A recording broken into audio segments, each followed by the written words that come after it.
오늘은 본문 말씀을 가지고 제자의 길을 걷기 원하십니까? 라는 말씀을 제목을 정했습니다.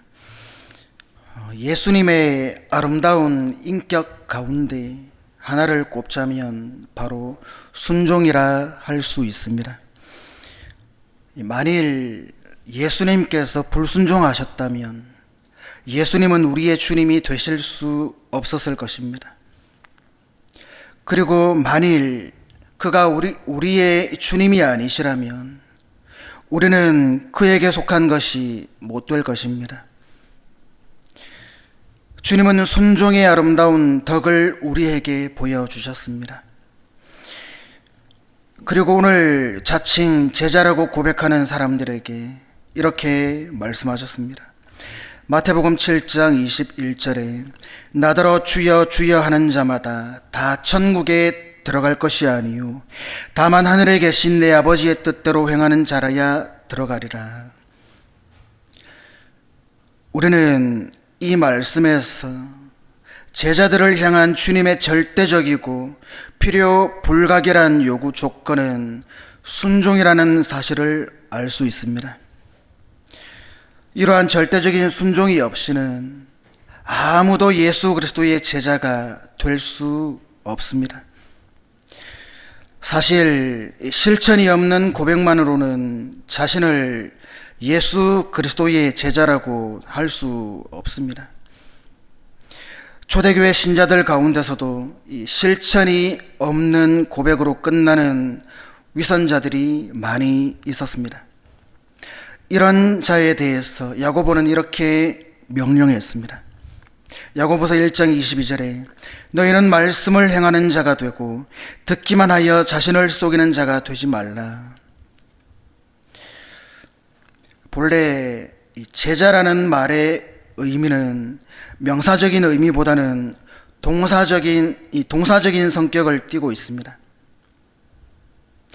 즉 진리를 단순히 배우고 이 지식을 축적하는 것이 아니라 제자는 그 진리를 삶에 적용하며 실천하는 그리스도인입니다.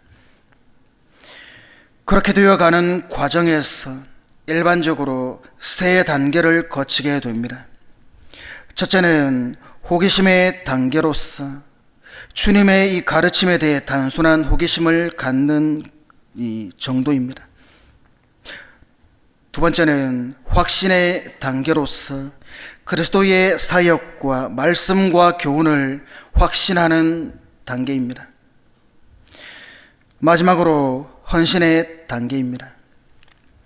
이 헌신의 단계는 진리의 말씀을 확신한 후에 그리스도의 인격과 사역 앞에 자신을 온전히 드리는 단계입니다.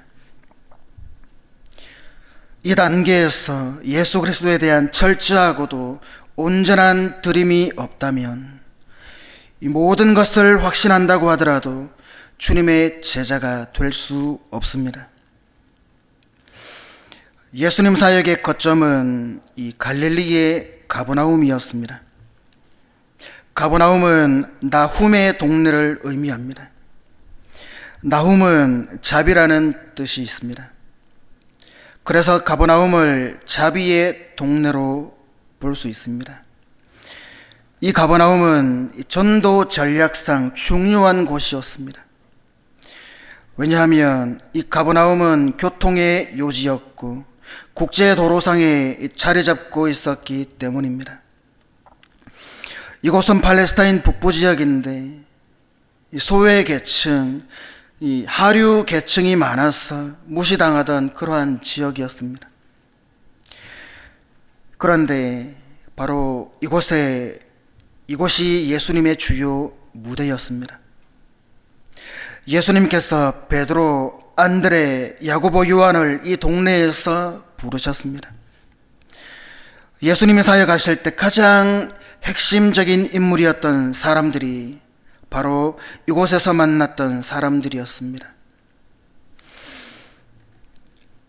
예수님께서 베드로와 야고보, 안드레와 요한을 불러서 자신의 제자로 삼고자 하셨을 때 그들은 자기들의 모든 생활 수단을 즉시 다 버리고 주님을 쫓았습니다.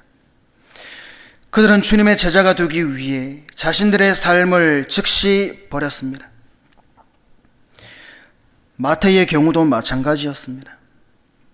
그는 수입이 아주 좋은 세리직을 버리고 즉시 주님을 따랐습니다. 사도행전에 보면 주님께서 이 전도자 빌립을 불렀을 때 그는 사역하기에 좋은 사마리아를 버리고 광야로 갔습니다. 주님께서 또한 사도 바울을 불렀을 때 그는 예루살렘의 종교 지도자가 되는 것을 완전히 포기하고 즉시 주님을 쫓음으로 예수 그리스도의 위대한 제자가 된 것입니다. 이 사람들은 모두가 온전하고도 즉각적인 순종에 의해 주님의 제자가 된 사람들입니다. 그런데 오늘날 수많은 그리스도인들이 이 주님의 명령에 즉각적으로 순종하지 않고 온갖 변명과 구실을 내세워서 자신의 뜻을 고집하고 있습니다.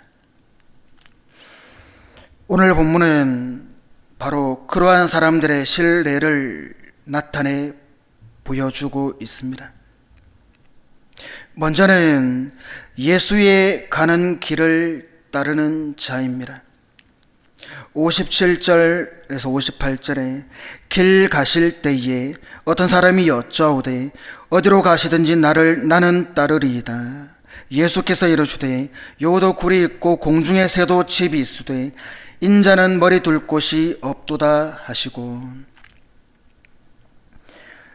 예수님께서 이 제자들과 함께 길을 가실 때 한 사람이 예수님께 와서 어디로 가시든지 따르겠습니다,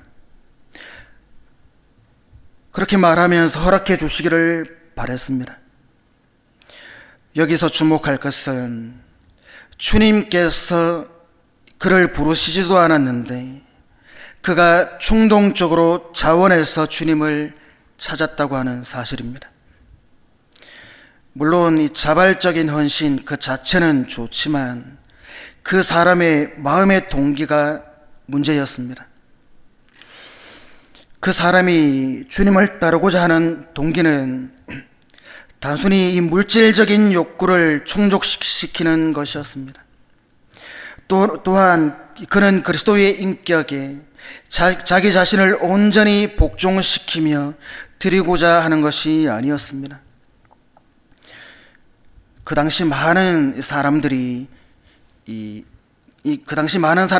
메시아 사상은 물질적 번영과 또 풍요로움에 기울여져 있었습니다.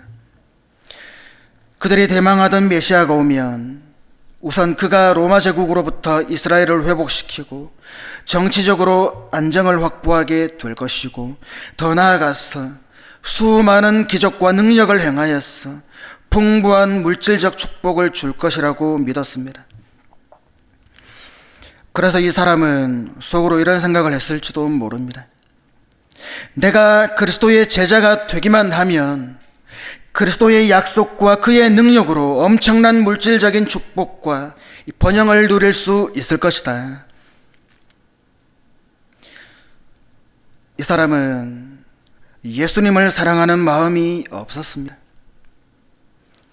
또한 그리스도의 뜻에 자기 자신을 복종시키려는 것도 아니었습니다. 그가 그리스도의 제자가 되려고 하는 동기는 탐욕적이고 이기적이며 물질적인 욕구를 충족시키고자 하고자 함이었습니다. 예수님께서 그를 보시고 하신 말씀이 무엇입니까? 여우도 굴이 있고 공중에 새도 집이 있으되 인자는 머리 둘 곳이 없도다, 그렇게 대답하셨습니다. 여러분, 이 말씀의 의미가 무엇입니까? 나를 따라오게 되면 집도 없고 정처도 없이 지내야 되는데 그럴 준비와 각오가 되어 있어야 한다는 그런 말입니다. 다시 말하면 가정의 즐거움이나 세속의 안락, 이 생활을 보장하는 물질적 보장이 없는데 그래도 따라올 수 있느냐?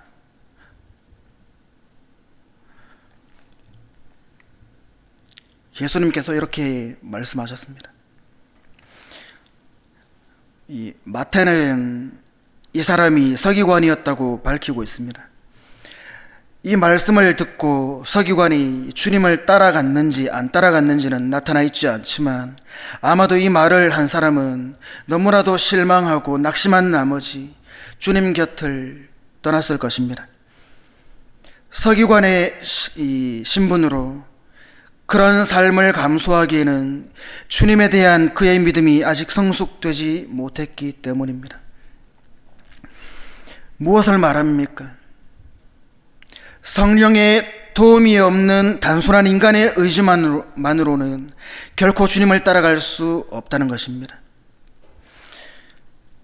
마태복음 16장 24절에 이에 예수께서 제자들에게 이르시되 누구든지 나를 따라오려거든 자기를 부인하고 자기 십자가를 지고 나를 따를 것이니라 말씀하셨습니다.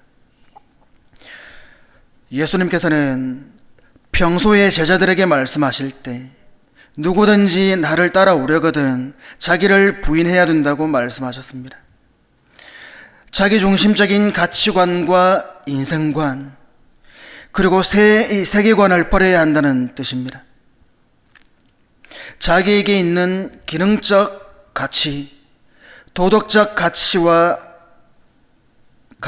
그리스도 안에 있는 영적 가치로 흡수 전환되어야 하고 그리스도께 최고의 가치와 의미를 부여하는 삶을 사는 자라야 한다는 뜻입니다. 그리스도를 믿음으로 오는 이 고난과 그리스도의 사역을 위한 모든 의무를 감당하는 자라야 한다는 뜻입니다. 두 번째로 보면 어떤 사람이 또 나옵니까? 세상 일을 염려하는 자입니다.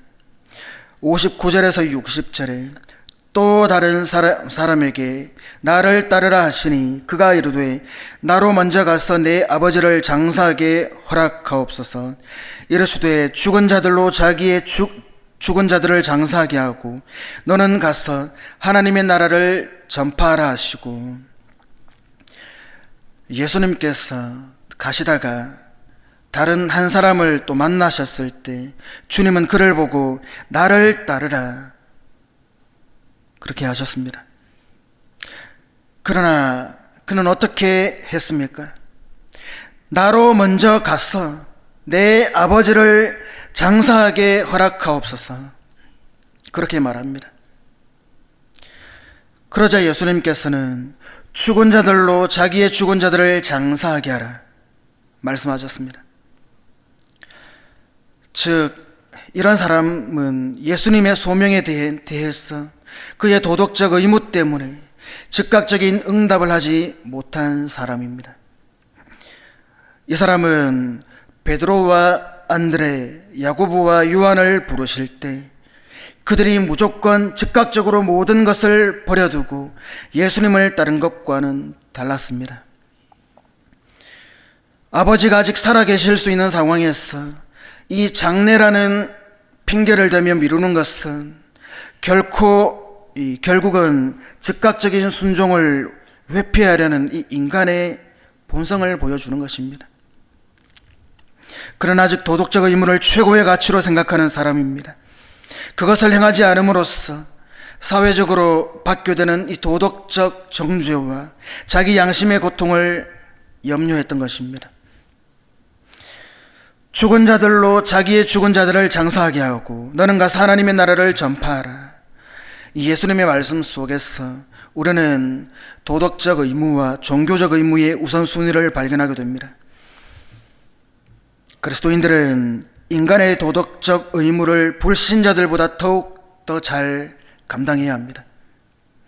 그러나 이 도덕적 의무와 종교적 의무가 상충되었을 때는 마땅히 이 종교적 의무를 우선해야 합니다.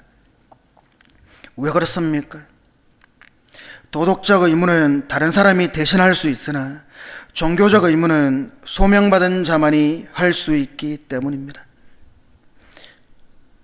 마지막으로 쫓기를 유보하는 자가 또 나옵니다. 61절에서 62절에 또 다른 사람이 이르되 주여 내가 주를 따르겠나이다마는 나로 먼저 내 가족을 작별하게 허락하소서. 예수께서 이르시되 손에 쟁기를 잡고 뒤를 돌아보는 자는 하나님의 나라에 합당하지 아니하니라 하시니라. 예수님을 쫓겠다는 또 한 사람이 나타났습니다. 이 사람은 아주 용기 있게 예수님께 와서 자신을 드리며 주님을 쫓겠다고 장담했습니다. 그러나 그는 한 가지 조건이 있었습니다. 먼저 가족과 작별 인사를 나눌 수 있도록 허락해 달라는 것이었습니다. 이것은 인간적으로 생각해 보면 하나도 잘못된 것이 없습니다. 그러나 그가 즉각적인 순종을 연기한 것은 가족과의 이 관계를 끊고 싶지 않았기 때문입니다. 그는 그리스도의 권위보다는 자기 아버지의 권위를 더욱 존중히 여겼기 때문에 즉각적인 복종이 실행되지 않았습니다. 그는 아버지의 권위와 그리스도의 권위 사이에서 결국 아버지의 권위의 우선권을 둔 것입니다. 이 사람에 대해 예수님께서는 손에 쟁기를 잡고 뒤를 돌아보는 자는 하나님의 나라에 합당하지 아니하니라 그렇게 말씀하셨습니다. 전진해 가는 자가 뒤를 돌아보게 되면 반드시 넘어지게 마련입니다. 종교적 가치를 추구하는 자가 그 이외의 가치를 동시에 추구하려 하면 이것도 저것도 제대로 할 수가 없습니다. 도덕은 가족을 사랑하게 합니다. 그러나 종교는 하나님과 인류를 사랑하게 합니다. 하나님과 인류는 가족보다 더 넓고 더 큰 가치입니다. 가족은 인간의 가족이지만 인류는 하나님의 가족이기 때문입니다. 그러므로 인류는 더 고귀하고 하나님은 이 모든 가치를 아우릅니다. 그렇게 가족을 하나님보다 더 사랑하는 자는 합당치 않은 자입니다. 이 사람은 가족을 사랑하는 마음 때문에 이 결단을 유보한 사람입니다. 예수님께서는 이를 합당하지 않다고 하셨습니다. 하나님은 관계에 있어서 어떤 사람도 어떤 가치도 중간에 개입되는 것을 원하지 않으십니다. 왜냐하면 그분은 절대자이시며 완전자이시기 때문입니다. 가족에 대한 사랑이 중요합니다. 가정의 가치 또한 중요합니다. 그러나 하나님과 하나님의 일보다 더 중요한 가치는 아님을 우리는 기억해야 합니다. 그렇다면 여러분, 오늘 본문이 우리에게 주는 교훈이 무엇입니까? 그렇다면 이 참된 제자의 길은 어떠한 길이겠습니까? 누가복음 14장 26절에서 27절에 이렇게 말씀합니다. 무릇 내게 오는 자가 자기 부모와 처자와 형제와 자매와 더욱이 자기 목숨까지 미워하지 아니하면 능히 내 제자가 되지 못하고 누구든지 자기 십자가를 지고 나를 따르지 않는 자도 능히 내 제자가 되지 못하리라.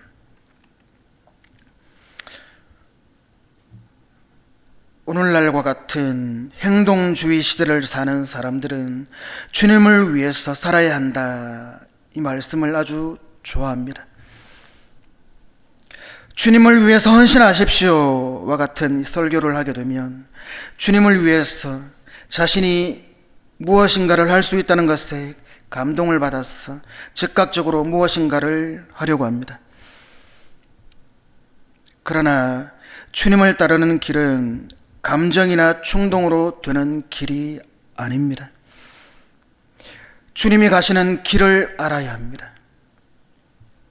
그저 우리의 기분만으로 움직인다면 얼마 못 가서 고난으로 넘어지고 말 것입니다. 도리어 복음 전파의 방해자가 되고 마는 것입니다.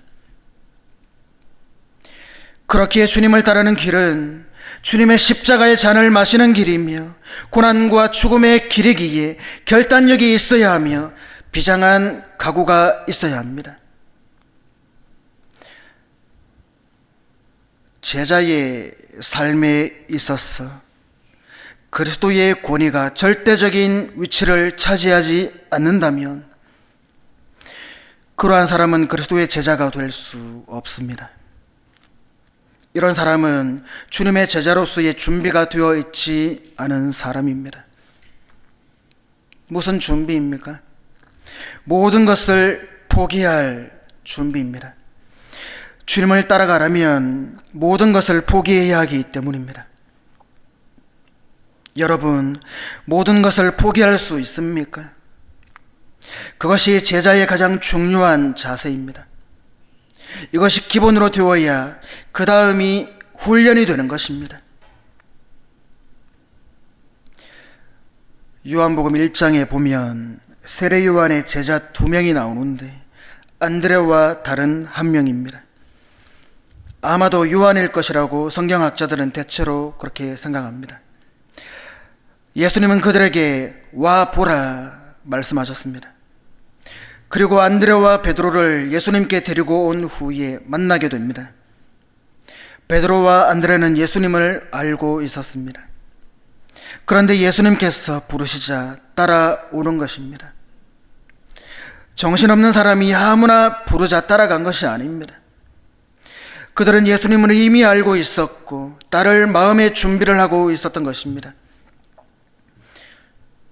이 괴테, 여러분 괴테 다들 알고 계시지 않습니까?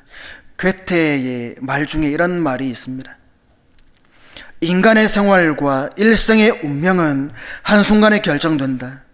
오랜 시간을 끈다고 해도 결정은 한순간에 내리게 된다. 오직 분별력 있는 사람만이 바른 결정을 내릴 수 있다.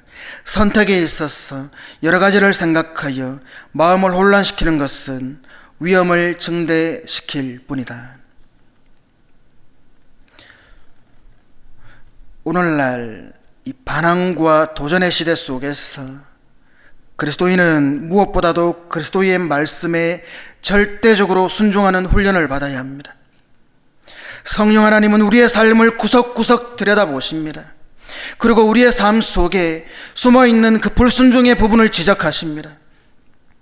우리가 성령의 음성을 듣고 불순종한 부분을 발견했다면 즉각적으로 회개하고 자백하며 하나님의 말씀에 절대적으로 순종해야 합니다.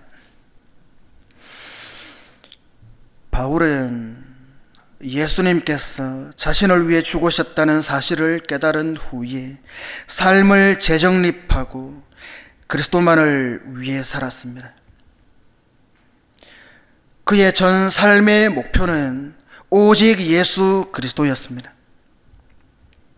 그렇기에 사도 바울은 이렇게 고백을 했습니다. 우리가 살아도 주를 위하여 살고 죽어도 주를 위하여 죽나니 그런즉 너희가 먹든지 마시든지 무엇을 하든지 다 하나님의 영광을 위하여 하라.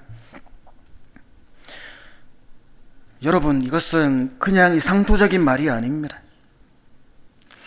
그의 존재에서 흘러나오는 확신의 말이었습니다. 바울은 그 외에 다른 것을 생각할 수 없었습니다. 왜냐하면 그리스도께서 자신을 대신하여 죽으시고 다시 사셨으므로 더 이상 자기의 생명을 자기 것이 아니라고 여겼기 때문입니다. 그렇기에 그는 이 부나 쾌락이나 명성을 위해 살지 않았습니다. 오직 대신 죽으시고 다시 사신 그분만을 위해서 초점을 맞췄습니다. 만일 저는 그리스도를 위해 살고 싶습니다. 주님의 제자로 살겠습니다. 그렇다면 어떻게 해야 합니까?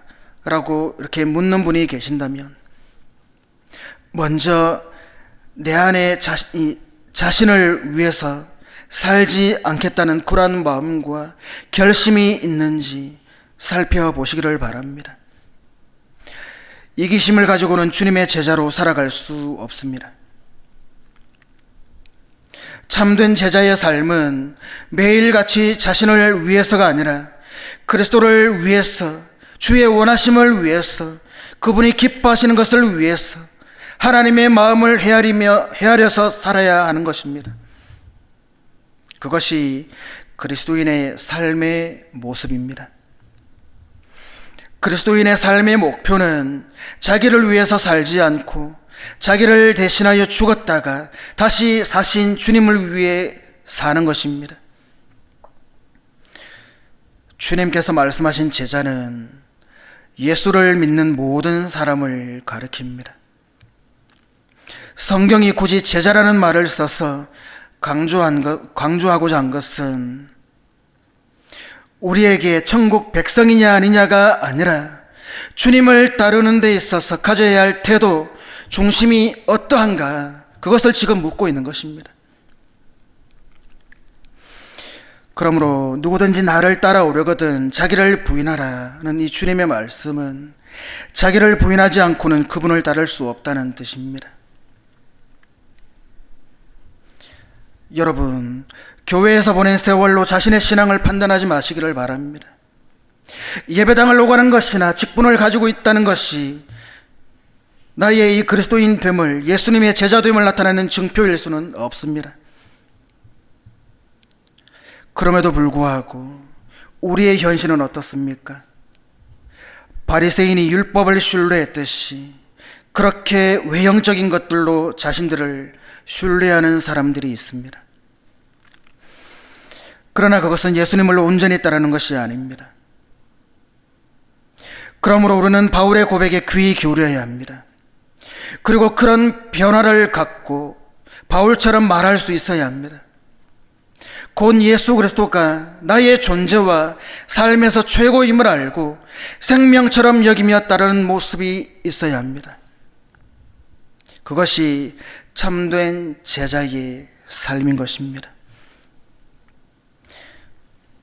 여러분, 제자의 길을 걷기 원하십니까? 그리스도를 믿음으로 오는 고난과 그리스도의 사역을 위한 모든 의무를 감당하시기를 바랍니다.